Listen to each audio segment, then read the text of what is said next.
Welcome to another edition of Mind, Body, and Spirit. I'm your host, registered dietitian Karen Kawolics. March is National Nutrition Month, so today's show is all about food. What's exactly good for your health seems to always change. Dietitian Karen Bakies from the American Dairy Association Mideast joins us with an update on the new Dietary Guidelines for Americans. And seniors in our area participating in mobile meals will be dining on some fresher options. I'll have more on how these meals are now being prepared from scratch.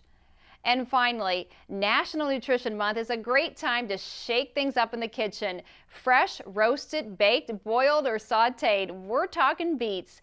Executive Chef John Selick from the Ahuja Medical Center is here with some new twists on this popular salad bar staple. All that plus my health tip segment coming up next on Mind, Body, and Spirit. It's a healthy start to a new day. It's a healthy start to a new day. It's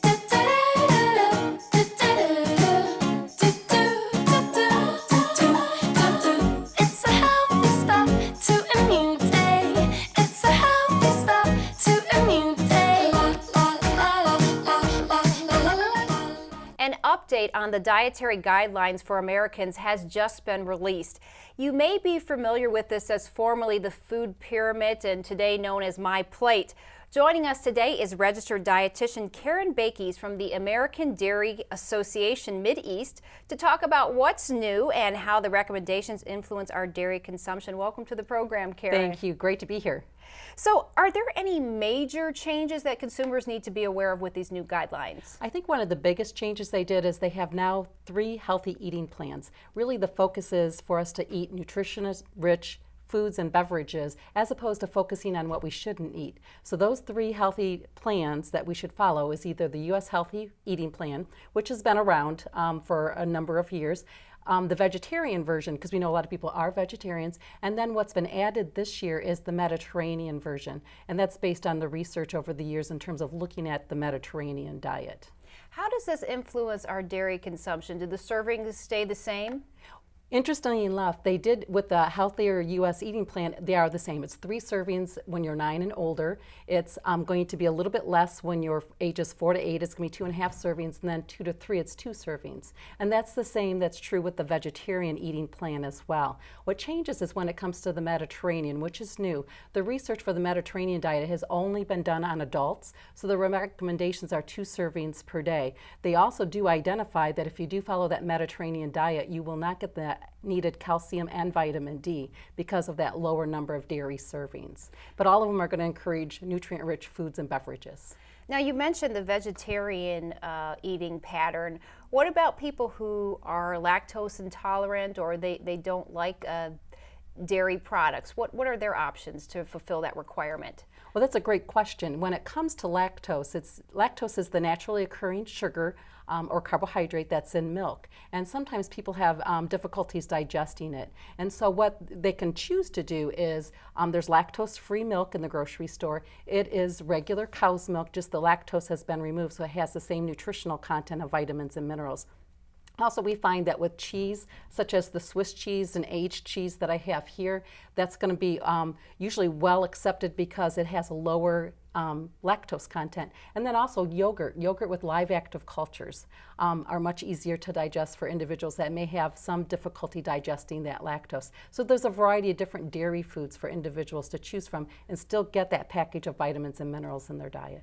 You know, I was surprised when I was looking at the report that almond milk is not considered a dairy source or rice milk. Only soy milk was the substitute for someone who might be a vegan, I guess. That's right, and actually what we find, there are many different beverages that are popping up in the dairy case, and they do not have the nutritional equivalency in terms of vitamin and mineral content as you get with cow's milk. There is only one identified, and that's a soy beverage that's been identified that it has the nutrient content that's similar, but overall it's recommended that you consume dairy instead of the alternatives just because of the natural nutrient package that it delivers. Now, for people who might want some alternatives to milk, I think one of the most confusing things is for consumers is, how do I know what is an equivalent? Like if I have you say 3 cups a day of milk, well, does yogurt count? How much cheese? Can you share with us how much cheese would be equal to a glass of milk? Absolutely, I get that question asked quite often. This is an 8-ounce glass. When we talk about milk, it's going to be 8 ounces of milk.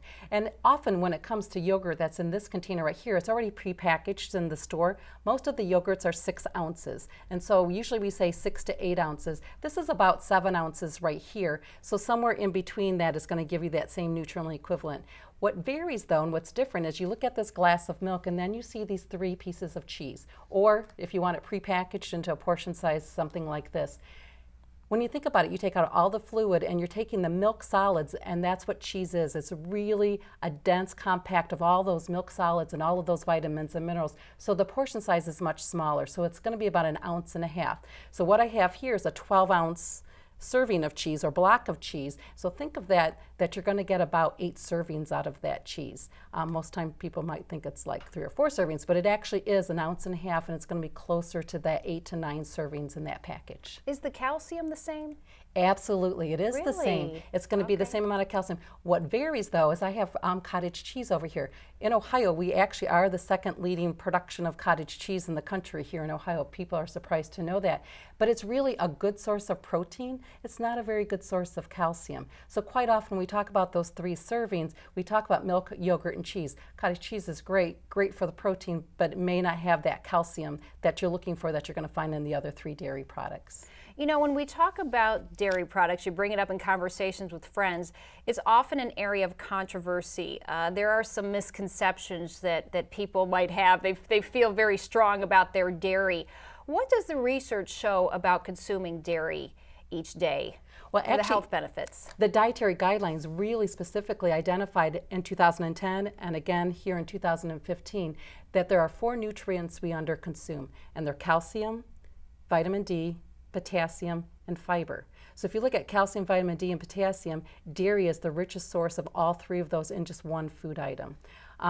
Put it on some whole grain cereal in the morning and you've got actually all 4 nutrients of concern that we don't get enough of. So they really did identify we underconsume dairy, but the reason we need to consume it is because of those rich nutrients that we're not getting enough of. And the calcium and potassium is so important. When I do nutrition counseling, everybody's always short on calcium and they're always short on potassium, and that can affect our blood pressure, our bone health, so it's really important to get those nutrients in. Absolutely, and they also identify that eating those patterns and specifically having dairy included, you can lower blood pressure, cardiovascular disease, maybe reduce the incidence of type 2 diabetes. So again, a lot of people don't think of potassium in milk as a good source of that, but it really is, and it does add, in addition to any fruits and vegetables that you're eating along with it, for that potassium source. And if you don't eat fruits and vegetables, it's really hard to get it in. It's one of those nutrients that is low for everybody, and you really got to follow the food plate in order to get that potassium in. And what I find about dairy that I think is interesting is you can consume, or you can eat it or drink it just as it is, or you can use it as an ingredient. And it also pairs really well. You know, I pair it here with fruit. You can pair cheese with crackers, whole grain crackers. You can make milk. You can use oatmeal to make milk with, or you can do pudding. But it can be an ingredient or it can be a standalone. And so I think that's what makes it really easy to get dairy in your diet in terms of those 3 servings every day. Well, you've just provided a wealth of information. How can viewers get more information about dairy if they want recipes and nutrition information? Where can we go for that in Ohio? Sure, you can go to our website, which is www.drink-milk.com. We just redid our website, brand new in January, so great resource, has all kinds of information, all the way from farm, family to food. Thank you so much, Karen. You're welcome. We appreciate it. And I want to let our audience know, if you would like to meet Karen and find out more about dairy, the Dairy Association is taking part in the Nutritious and Delicious Gala this year, being held at the Tangier Banquet Hall in Akron. This is a healthy dish competition. It's a lot of fun that local dietitians put together to promote National Nutrition Month. And for more information on that, you can go to www.eatrightakron.org, and we'll be right back with more Mind, Body, and Spirit. So they say it's a man's world?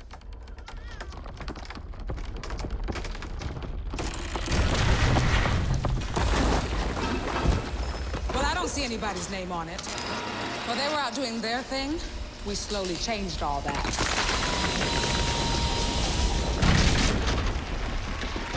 We changed all that.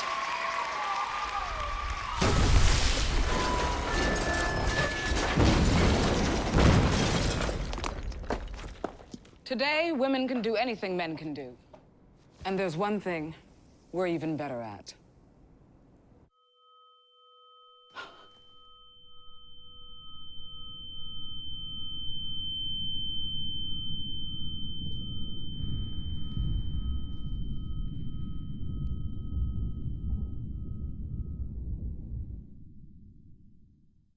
Enroll, we say.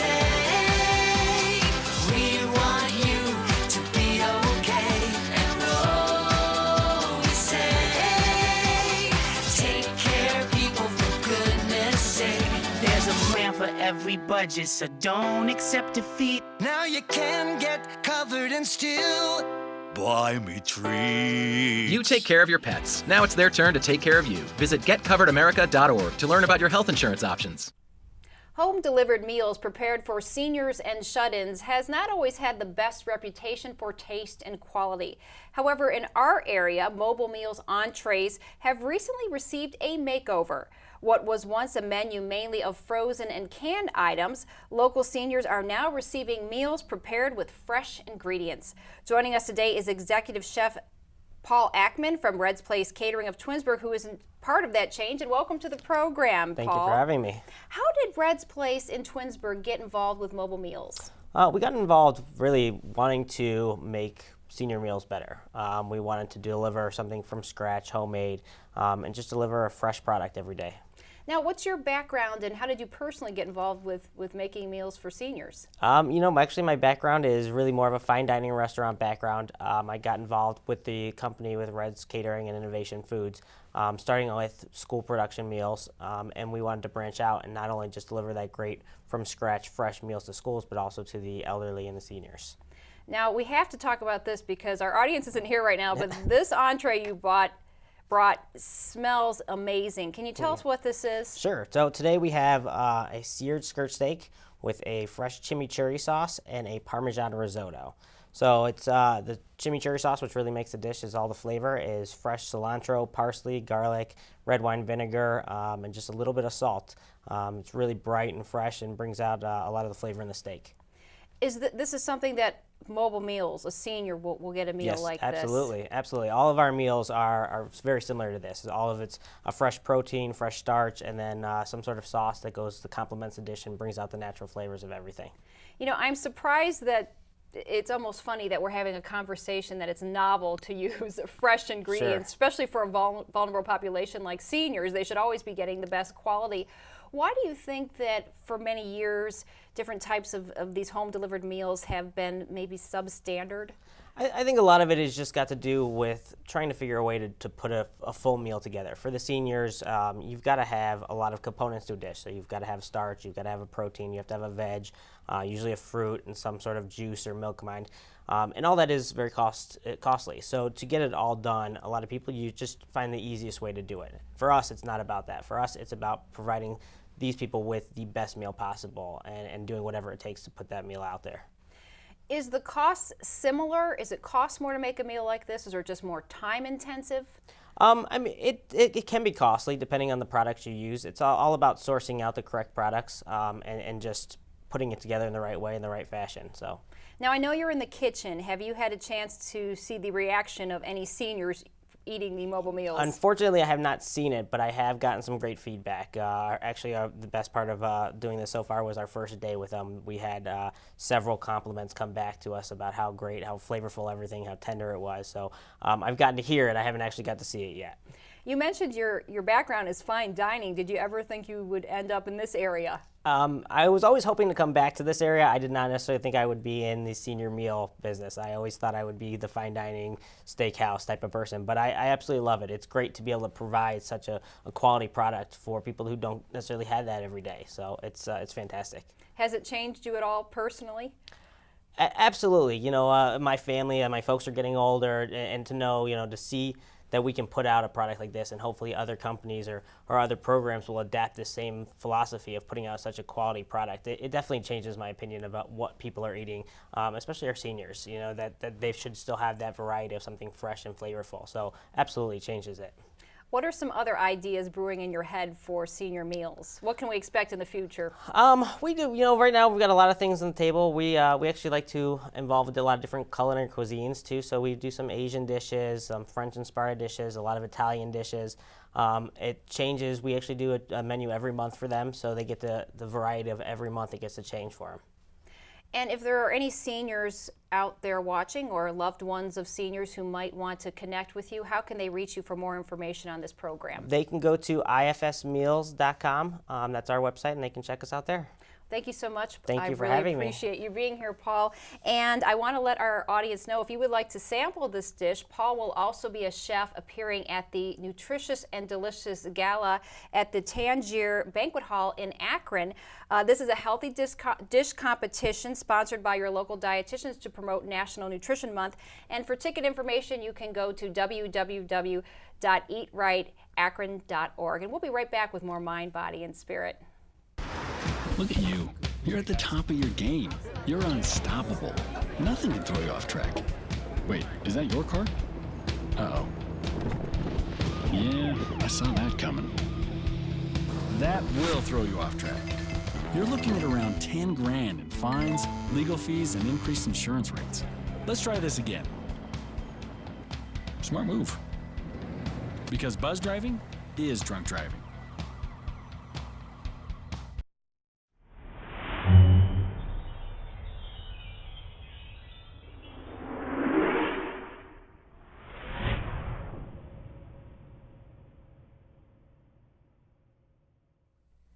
March is National Nutrition Month and a great time to try something new. Beets, which probably are not on the top of your list, should be, according to our next guest, Executive Chef John Selick from the Sodexo University Hospital's Ahuja Medical Center is here to show us how easily we can add this sweet flavor to sides, salads, and entrees. Welcome to the program, John. Thanks for having me. So, you know, when most of us think about beets, when you told me you wanted to do something with beets, I was thinking the salad bar, Right. but there's a lot more to it. Yeah, the sad thing about the salad bar beets is they're always from a can. And I think a lot of people don't like beets because they have the salad bar beets and they're just not very sweet, they're earthy, and don't taste really good. And we don't realize that they come from an actual vegetable most of the Right, time. right. And you know, they're actually very sweet and delicious, and there's different varieties and colors that you can get. And you know, the salad here is the most popular restaurant style salad in the world right now is the beet goat cheese salad. Really? I think it's officially replaced the Caesar salad as the #1 salad on restaurant menus. How did you prepare this? So this is a salad of marinated beets that I have at the bottom. So all I did was boil them until they were tender and pull the skins off, sliced them, and marinate them in a little bit of vinegar and some olive oil. And we also have raw beets here that we shaved really thin and just sort of crisped in water. So it's a combination of raw and cooked. And, you know, served with roasted walnuts and goat cheese. Everybody's doing this nowadays. And you know why? Is because goat cheese on anything tastes delicious. Well, you know, I notice here we think of beets as just being red, but I see multiple colors. We do. So we have, you know, your standard red beets, but there's also yellow beets that we have here. And these are also becoming widely available. I see them at Whole Foods all the time. And in the summertime, they have the tops on them, which are also edible and still very delicious. And you just treat it like spinach. You know, cut them off and saute it or whatever, and you can eat the greens as well. And there's also these candy stripe beets, which they look red on the outside, but then when you cut them in half, they have this incredible color in the middle. So, I mean, how awesome is that? That is. Is there a taste difference between these? I think they, you know, and at the end of the day, they all taste like beets, but there's a level of sweetness that I think really makes them different. The red is the sweetest to me, and then the yellow is a little milder than red beet, and then the candy stripe beet, to me, is just the mildest. But in the end of the day, they sort of all taste like beets. What is the trick to getting it to look as nice as you've got it here? Because I can't even imagine, how do you get them sliced so thinly? How do you get the peel off? So I think people are intimidated by beets because they don't know how to cook them, and that's the easiest part. I like to cook beets like a potato. Just throw it in a pot of water, I turn it on and boil it until it's tender. And then I let them cool down, and now, so here you have a cooked beet. And So these, now that it's February, these are like cellar. These beets were stored in the cellar, so we don't have the tops on. But you cut the top part off with a knife After you've boiled it. After you boiled it and cooled Okay. it, and the skins just pop off with your fingers. Oh, wow, that's amazing. So you can wear gloves, especially if you have the red beets. The red gets everywhere, but with the candy stripe of the gold, they don't bleed as much. So wear gloves when you're dealing with the red beets. And then I just slice it down with my knife, real thinly. I mean, you could cube it and hit it with a little bit of vinegar. I like the wine vinegars, red wine or sherry wine, white wine. Balsamic is fine, except the color changes. You can still taste delicious. And some good olive oil, and just let it marinate for like an hour in the refrigerator. A little salt and pepper, and it's ready to go. Now, besides salads and being marinated, what other ways can beets be incorporated into your meals? So once you cook them, you can add them. You can eat them hot. You can warm them up with like a little bit of butter and maybe like a little bit of vegetable stock, and just sort of cook that till it gets hot. You can add them with other vegetables. They go really good with potatoes. They go good with other, carrots, other root-style vegetables. The only thing it doesn't matter is I like the yellow beets for things like that because, like I said, the red gets everywhere and everything looks tie-dyed. And it's fine, but from my chef standpoint, I like everything to be real clean. You like the appearance. Yeah, I just go for that. To look but good. Everything tastes delicious, and the reason I think it's so important for beets, besides all the nutritional information that you've shared with us, is just eating more vegetables is healthier for you. Yeah, and I was surprised when you talked to me about doing this segment. I went to look it up, and a cup of beets has 442 milligrams of potassium, and Americans need 4,700 milligrams per day. Everybody's always short. Anytime I do nutrition counseling, they never are taking enough of that. So adding beets can definitely knock that out, and 3.8 grams of fiber and a ton of other vegetables and minerals. Right. So who knew? Yeah, delicious. And they're, like I said, they make sugar out of beets. So, kids love carrots. I'm surprised kids don't like beets as much as they like carrots because I think it's a delicious vegetable. Can you eat them raw? You can. This beet here, like I said, I shaved it really thin on the mandolin, and it's not as sweet raw. Like the flavor, the sweetness really comes out when you roast it or boil it. So this is really earthy and really nice, but you absolutely can eat it raw.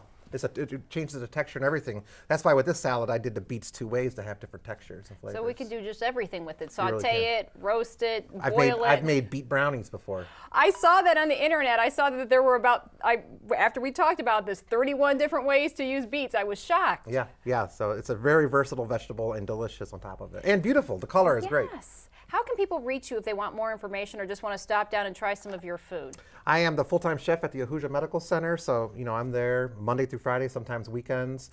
You can find me on Twitter and Facebook, and I'm at the Nutritious and Delicious Gala on March 3rd. That's right, that's coming up. And if our viewers would like more information, they can go to www.eatrightakron.org to buy tickets for the healthy eating competition, healthy dish competition, not healthy eating. You're going to win. I hope you win. Thanks so much. It's always a pleasure. Thank you, Karen. Thanks for having me. We'll be right back with more Mind, Body, and Spirit. They said I have troll teeth. That my voice sounded like a possessed baby doll. That no one would ever love someone as stupid as me. That I was fat, ugly. Disgusting. The effect of bullying is potent. We will no longer be the silent majority. Now, when you see online bullying, there's something you can do about it. We're gonna take action with the I. I am a witness. I am a witness. I am a witness. I am a witness. I am a witness, and so are you.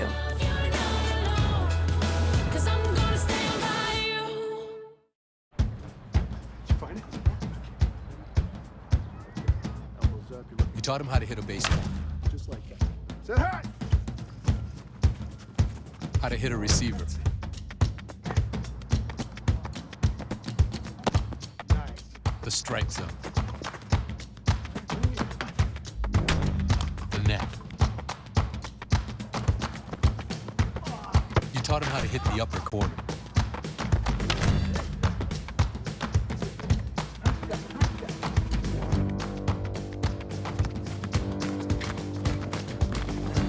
You even taught him how to hit the open man. But how much time have you spent teaching him what not to hit?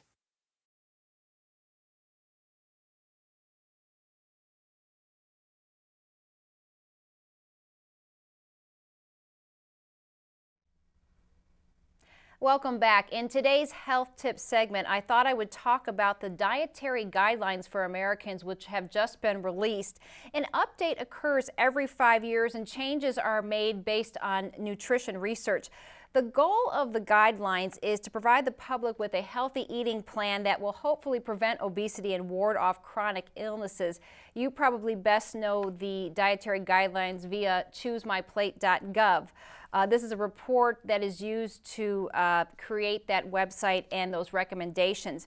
So what's remained the same from previous years is the message is still the same: consume nutrient-dense, a wide variety of fruits, vegetables, and whole grains. Two interesting changes this year involve coffee and eggs. The new guidelines now state that moderate coffee consumption of 3 to 5 cups per day can actually be part of a healthy diet. In addition, it's now okay to eat eggs. The guidelines limiting cholesterol to 300 milligrams per day actually has been dropped from this version.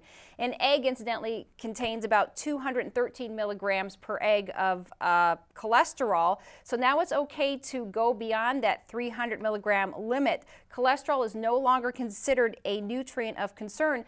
The focus is now on saturated fat, which is believed to trigger the body to produce more cholesterol. Saturated fat is found in animal products mainly, and red meat and whole milk are going to be higher in saturated fat. Eggs are actually very low in saturated fat. They contain about 1.6 grams, 5 grams of total fat. They're low in calories, 75 calories, and high in protein, 7 grams of protein. So when you combine a couple eggs with a slice of whole wheat toast in the morning, that's a really great breakfast that will keep you feeling full longer, because anytime you combine protein, fat, and fiber, that slows down the absorption of your food into the bloodstream, and that will keep you feeling full for many hours to come. And if you would like to get more information on the dietary guidelines for Americans, you can go to health.gov/dietary guidelines/2015 and read the report for yourself. There's a lot of great information there. Well, that's it for this edition of Mind, Body, and Spirit. I'm Karen Kawolics, reminding you to eat more whole foods, keep moving, and stay positive. We will see you next time.